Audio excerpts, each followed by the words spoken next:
Hello, my YouTube family. This vlog is going to be excited vlog because আমরা তারাপীঠ যাচ্ছি আর সকালবেলা ঘুম থেকে উঠে গেছি। এখন আমরা তৈরি হব। চলো দেখে নেওয়া যাক কি পরি। ভাবছি একটা ব্ল্যাক শার্ট আর ব্লু জিন্স পরে নেব, বাস হয়ে যাবে।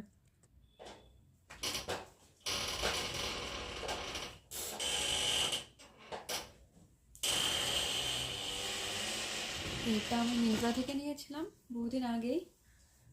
এই বাস একটা ব্ল্যাক শার্ট আর একটা ফ্লেয়ার জিন্স পরে নিয়ে চলো রেডি হওয়া যাক। সকালে রীতিমতো চা বানিয়ে নিয়ে রেডি হতে গেছিলাম। তারপর বেরিয়ে রাস্তায় যেতে যেতে খিদে পেয়ে গেছিলো। হালকা ব্রেকফাস্ট করে নিয়ে সারা রাস্তা কথাবার্তা বলতে বলতে আর ফটোজ ভিডিওস তুলে আমরা পৌঁছে গেছিলাম মল্লারপুর। এটি তারাপীঠের কাছেই। রাহুলের কাজের জন্য সেখানেই কিছুক্ষণ ছিলাম। মল্লারপুরে ইন্সপেকশন করতে করতে লাঞ্চের টাইম হয়ে গেছিলো, তাই আমরা লাঞ্চ করতে মেহেকে পাঞ্জাব এসছিলাম। এটি একটি ভালোই রেস্টুরেন্ট আর তারাপীঠের কাছে। সেখানে ব্লগের জন্য কোনো ক্লিপস নেওয়া হয়নি, কিন্তু লাঞ্চ শেষে অনেক ফটোজ তুলেছিলাম, অনেক ভিডিওস তুলেছিলাম। আমরা খুব কমই একসাথে বেরোই আর আজ অনেক দিন পর বেরিয়েছি। খুব কমই এরকম মুহূর্তগুলি পাওয়া যায়, তাই যতটুকু পারি ক্যাপচার করে নেওয়ার চেষ্টা করি। লাঞ্চ গল্প এসব করতে করতে অনেকটাই সময় হয়ে গেছিলো। তারপর তারাপীঠের হোটেলে পৌঁছাতে সন্ধে প্রায়।